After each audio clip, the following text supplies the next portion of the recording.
I'm saying this with all humility, guys. Having you guys amongst us has just added a lot of spark to this otherwise very vibrant office. Can we have a round of applause for all of them? And I'm very proud that today we are doing this in association with Quint, this entire panel discussion.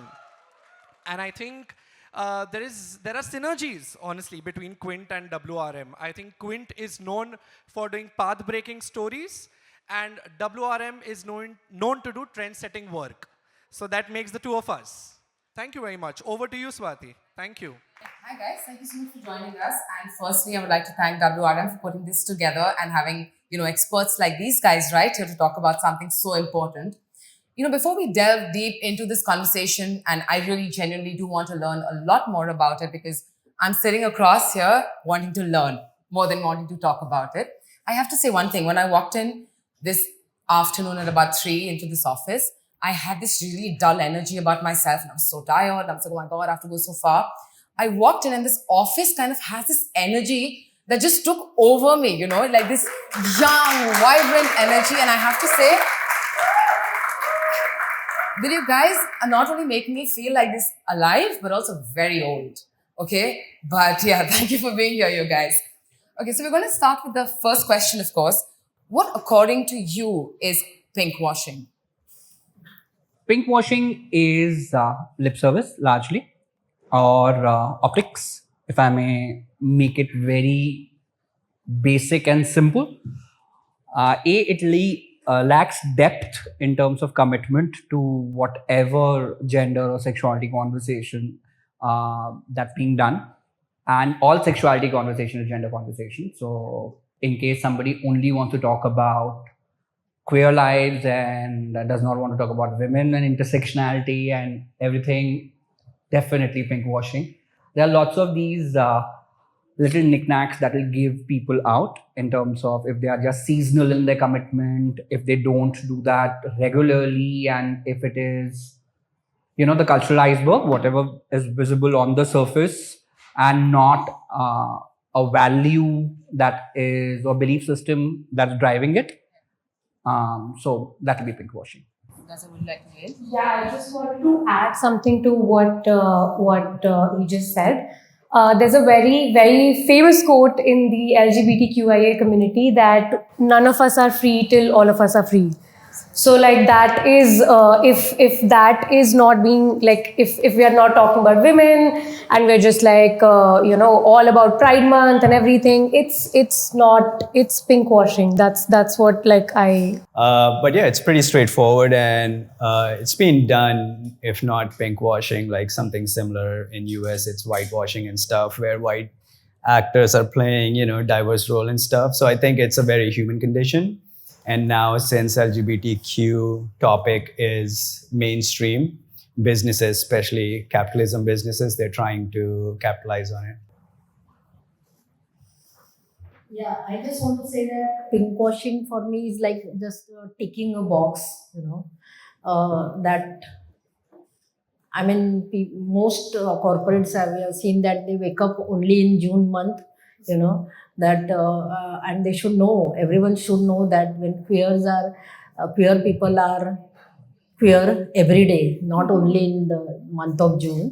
It's more like a marketing strategy that brands use as, say, lip service or just as a gesture, but they lack commitment. Would that be right to say? So when something like this is, something like this we notice around us that the brands are actively doing, how do you think it affects the community positively and as an adverse effect?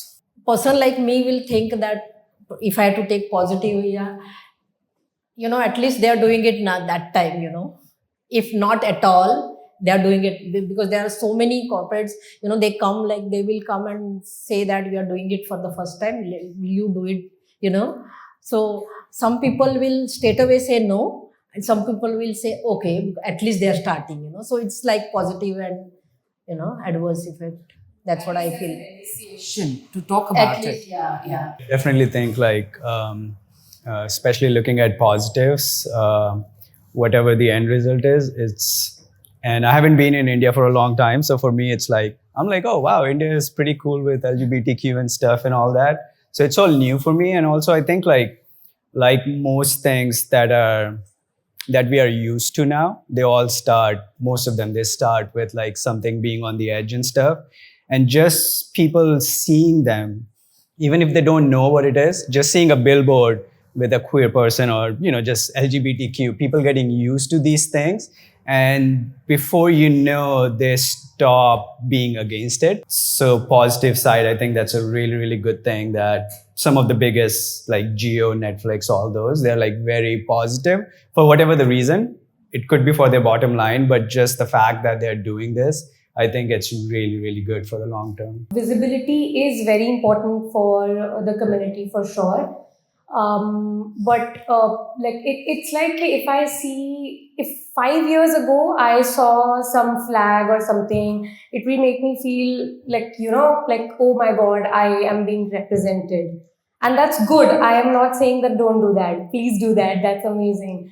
But suppose if you're doing like a Pride Month sale or something, and in that, with like you've not hired queer, people, you have not called queer artists, and you're not contributing to the queer cause or NGOs and anything, then it's just like you're just using, you're just like all consumerism. And but at the same time, yes, visibility is very, very important. And there are times that they, in corporates, they do that also.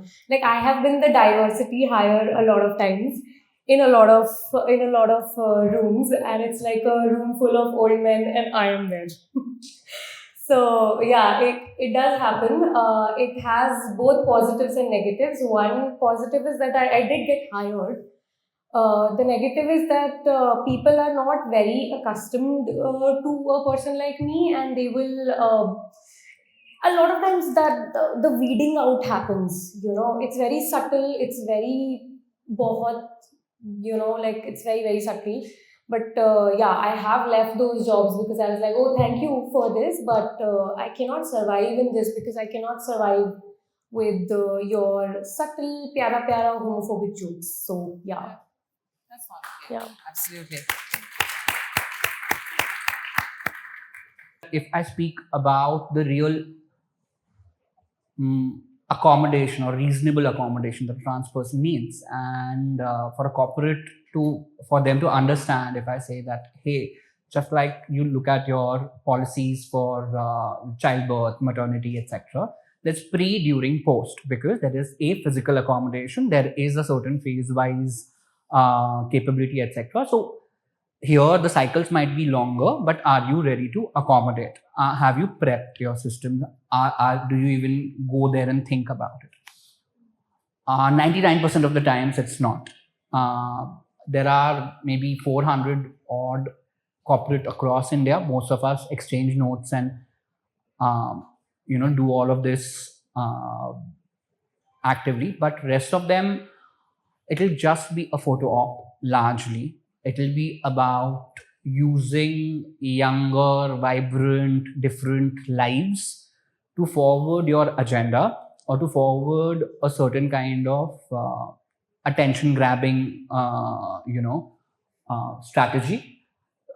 What's needed really is the jobs. What's needed is the willingness to understand the person in entirety, and then giving them something like a life insurance for same gender partners, right? Or partners who are gender fluid, or just give them that kind of insurance, maybe give them house loans, give them things that are tangible, which even if they come in June and are valid only for a month, we'll be happy to take it and use that as an opportunity rather than just conversation around it. So there are both positives, negatives. So thank you for June, but let's do whatever else for rest of the months. Yeah, I really do hope that changes and it's not just the month of June. Before we go ahead, can we please welcome Nakshatra to the panel? Thank you so much for joining us. And thank you for having me here. We were just discussing about the negatives and the positives something like pinkwashing has on the community. Would you like to weigh in before we move to the next question? Absolutely. And as an influencer, it's sad as well as it's a happy situation for me. I remember like a couple of years back, a friend called me on June 1st and said, Happy Pride Month, Falguni Pathak. And I was like, why would you say that? And he had this very different explanation to this, and it's sad and funny at the same time. And what he said is, Falguni Pathak comes in Navratri for 9 days, performs, she makes money, she goes. You are like that, you come in Pride Month, make money for 1 month as influencer, and you go out. And it's sad that 1 month we are busy running here and there, and other 11 months, hardly anybody wants to focus on influencer like us. So thank you for that 1 month attention that we get. But as we have gone ahead, we realized that initially, I tell you, even before 2018's decision that came in our favor, we reached out to brand for barter collaboration. They never sent us any products, even for free promotion. We were not even considered as a consumer base. And then everybody wanted to run a campaign because they realized that it's a new segment just dropped out of some spaceship or some different world altogether. But still, this situation is the rainbow and the colors that they want. They do not want our worries and the struggles. And they do not want to show that in the real life. They just want to show it in the real life. Something that more people need to be aware of, because one person definitely can't bring about this change. Since you started it, do you think it's something? I'm sure this panel is a great first step, at least while we're talking about it. Isn't it something that more people need to be aware of, what brands are doing? Absolutely, but the unfortunate thing is there are hardly many influencers from the community. Hardly there are like a couple of dozen influencers across the country who are influencers in terms of brands. Otherwise, they are doing amazing work if we minus the digit numbers and number game. And we are all connected with each other. Our community is not minuscule, but still we are connected with each other. We know what we are doing in personal life and professional life.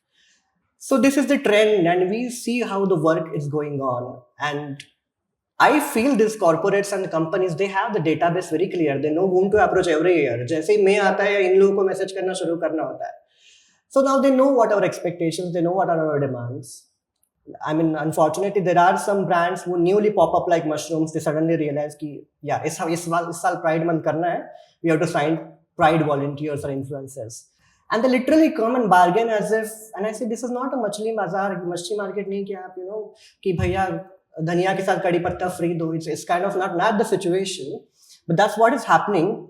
But LGBT influencers are not getting sold off for money. It's a new statement that we are delivering from the community. That should be the highlight. Yes, thank you. To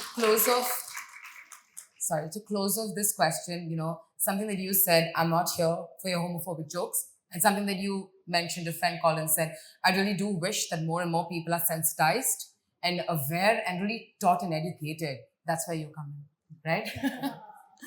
When we see brand campaigns, it's not always easy for us to kind of recognize, is it tokenism? Is it genuine representation? So how does one really distinguish between what it is? How do you know if the brand is genuinely, supporting the community and is there with a commitment, or are they just doing it जैसे उसने बोला हमको कड़ी पत्ता और मिर्ची नहीं चाहिए? Would you like to start? Okay, so Google is best thing since sliced bread, right? It's the best invention ever. It eases life, right? All the AI and tech development, it's even easier to find out stuff about a company. Like if I go on LinkedIn and just see how they approach their DI, right from their page posts, you come to know whether they wake up 3 times in a year for diversity quota. 8th March are the only day for 50% of this planet's population, and if they are pinkwashing, then there's no reason that they will change it for the month of June or for December, when people with disability, have to be acknowledged supposedly according to the calendar. So the approach doesn't change for one target audience on one group. It is standardized. If somebody is shallow in their approach or strategy, they will be throughout. If hiring and Glassdoor reviews and how they club responsibilities for people is also like DI given as an additional portfolio to HR person, DI given as an additional portfolio to CopCom person, DI given as an employer branding conversation to somebody who's campus recruiter. That shows how basic the understanding of the organization is for these roles or these tasks, how they are taken. If somebody who has 2 years work experience is looking at 80% or 90% of your population, because 50% at least all kind of intersectionalities within women and that. Then you have LGBT folks 10 to 17%. Then you have people with disability almost 15%.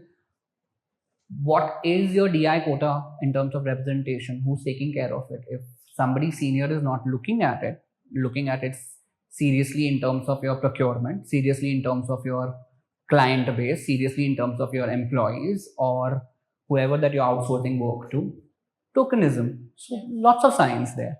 Interesting.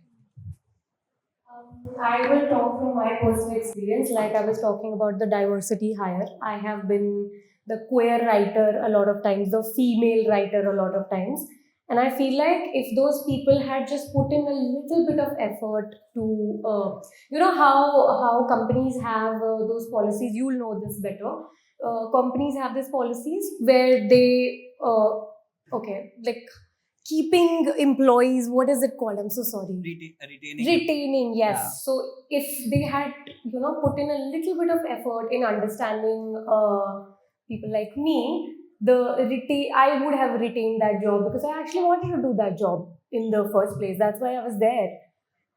So yeah, that is definitely tokenism. If you hire somebody, but then you just don't do anything to retain them, keep them, and weed them out very, very subtly. So that's just all tokenism, and it's just honestly very, very, very sad. So the film that they're gonna play, so I had Lockheed Martin, which is a huge weapons company in US. They reached out to me, and I think it was the first year they were doing DEI for their employees. So I think sometimes even if it seems like tokenism, for some company it is, but even if it seems like, I think since it's a new thing, you have to be, or we as creative, or at least I think I have to be open-minded, just to have a wider reach, so that even in that company, I think like 3,000 employees from all over the world saw the film, and even one of them who didn't knew about this initiative before get to know about it and is now aware of it. I think that's really good. Whether they do it next year or not, whether they were just ticking the box, that's okay. My end goal, or if your end goal is a wider audience and make it normal, so that we don't have to have a month. It's like, we don't have a month for, a lot of things, because those things are very normal. So yeah, I think even if it sometimes seems like tokenism, obviously there's like, some people do go like way off. So you can't just say like, oh, everything is nice and everyone is nice. But yeah, a lot of time I think, especially because this is kind of a niche thing, even if it's tokenism, but if it's giving you that visibility, I think as a creator, I think it's a good thing. There are so many organizations, we see like not only during Pride Month, but they will invite outside speakers throughout the year, and that is from the heart, and you see now when we entered here, we saw that how the atmosphere, the environment, how people are working, diverse people are working together with so happily, so that is what it is called the real atmosphere of inclusive.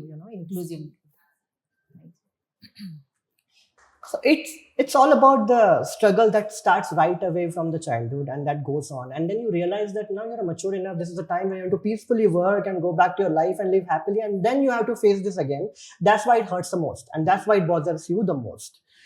So finding out the tokenism, I feel the most important perspective that I feel, or the way of judgmental parameter for me, is the communication.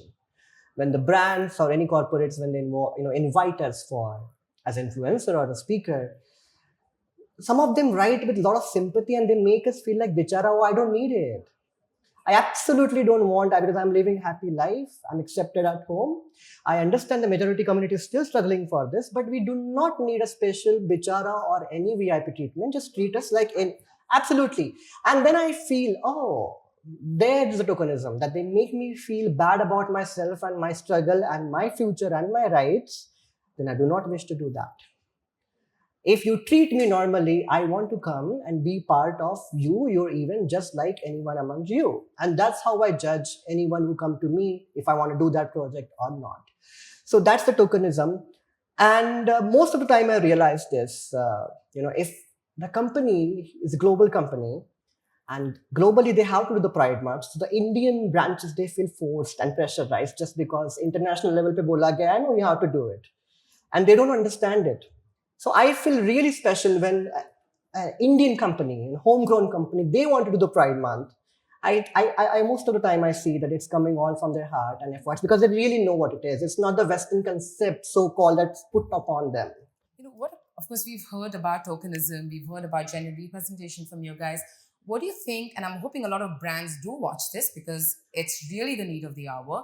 What do you think brands can do? Can you guys educate them and tell them what is it that they can do to really genuinely represent the community? Please don't pass the mic or something that very practically Swati said, but that's something that one has to do in spaces and let somebody who understands a topic like that lead, give them that space, loosen up. Okay, be there to support, guide it, channel it, ensure that good work is produced, but just don't micromanage and call it capitalism because you think that's the version of capital creation is sensible. No, it is not. So there are goods and bad way of doing it. Do good pink capitalism. I'm happy to create assets with you, co-own it, grow equity, get great returns. Don't be foolish about it. If you're creating good quality, and that comes from hiring the right people to make whatever you're making. So I wanted to add that a lot of times, they companies will have this excuse that, oh, we can't find a queer writer, we can't find a queer artist. So I'm gonna give an example of a project. Big shout out to Netflix and Commune. They did Voices of Tomorrow this year, and where they actually Commune collaborated with Netflix and they trained people from the community. They selected people and trained people from the community, and now they are voice artists. So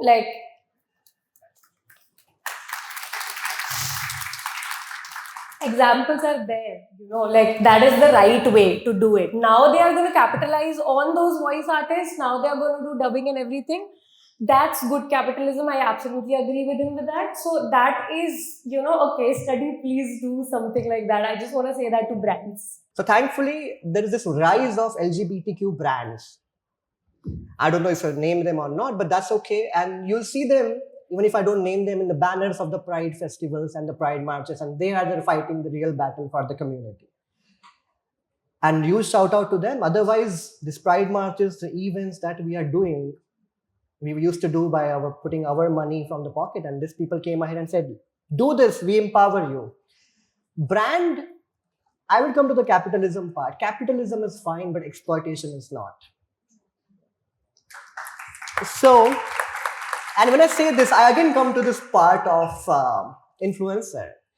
And unfortunately, a lot of LGBTQ influencers who are upcoming one, they are not yet established, they give up.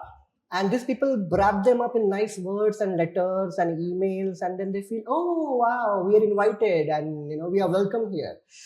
But now we need to know and how to look beyond those sweet words and what actually these brands and things stands for.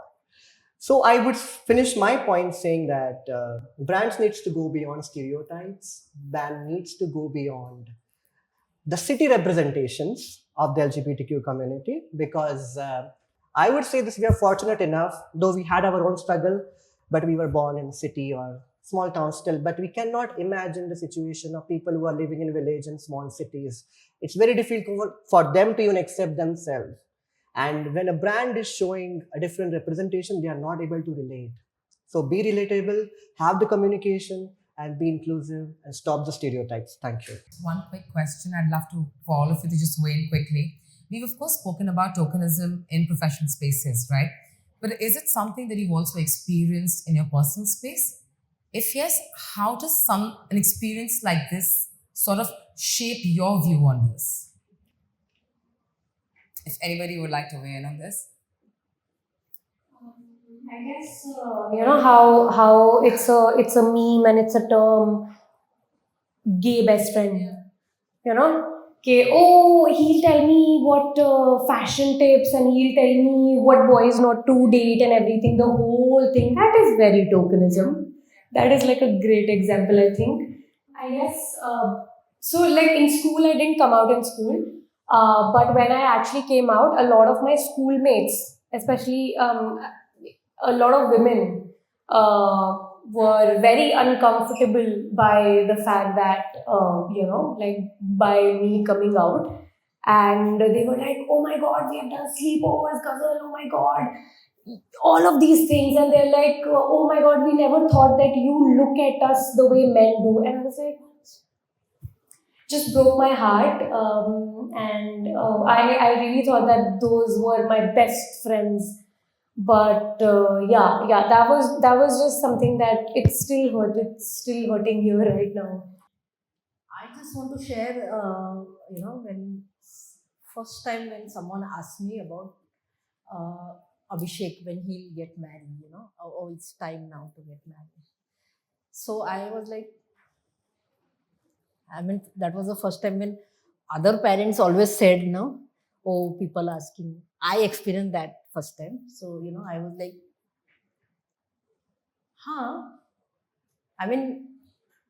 whenever he thinks of getting married, किससे शादी करनी है, लड़की से करनी है या लड़के से करनी है, all that he will decide. And whenever he decides, I'm going to be there. And they were like, what did I say? लड़की से करनी है या लड़के से करनी है, So there I gave the message by not saying that he's gay, but I gave the message. And why, that? To make them speechless. After that, throughout life, nobody asked me. That. We also have to realize that it's not always about us. Everyone goes through hard time. We always like to think our struggle is the biggest struggle. If someone is reacting certain way, and this is like indirectly not towards you guys, but in general, and I've gone through my own struggle, a lot of it. But yeah, we want others to be open about us. We have to be open towards them as well. That is the real way you will ever find peace within yourself and in a society. That is a good society, because at the end of the day, we all want for us. What are you giving out? What are you compromising? What are you trying to understand about someone who's not used to the way you live, the way you feel, just because you feel certain ways? And this goes beyond LGBTQ. This goes, it's valid for every part of your life. You have to always be like, you have to think about other people as well. And that's where the common ground is. Yeah. Thank you. I actually want to add something. Okay, so I'm going to quickly add something to this. A little personal example, and adding, piggybacking from what he was saying, that you have to meet people at middle ground. A lot of times we lose good friends and even our family, while we're talking politics. And they are from a very different generation. And we have to understand that, we have to give them a little bit of benefit of doubt. I'll give you an example how I came out. I came out thrice to my mom. I had to. First time she didn't register it. Second time she said, "Pehle to tu aisi nahi thi yaar." Yeah. I had the same reaction actually. And third time she was like, "Okay, I will read about it." And oh my God, my heart melted. And I sent her stuff. Ki, Mama, ye padh lo, wo padh lo. It was it was just beautiful, and I'm glad that I didn't give up on her. You know, at the end of the day, she is my mother. She's very caring. Thank you. So yeah, something, like not giving up on people around you, and just not that be oppressed or something, of course, but like people who are nice to you, just give them thoda sa benefit of doubt, and maybe sometimes explain a little. I will not do it to my dad, I'm sorry. Because I don't know what I'll get from there, but for my mom, I could do it. So yeah. Yeah, I want to say thank you to you guys, because I think this is the first panel where I've actually felt we've had meaningful conversation. I'm walking away learning things, and it's not tokenism because it's you guys. So thank you so much.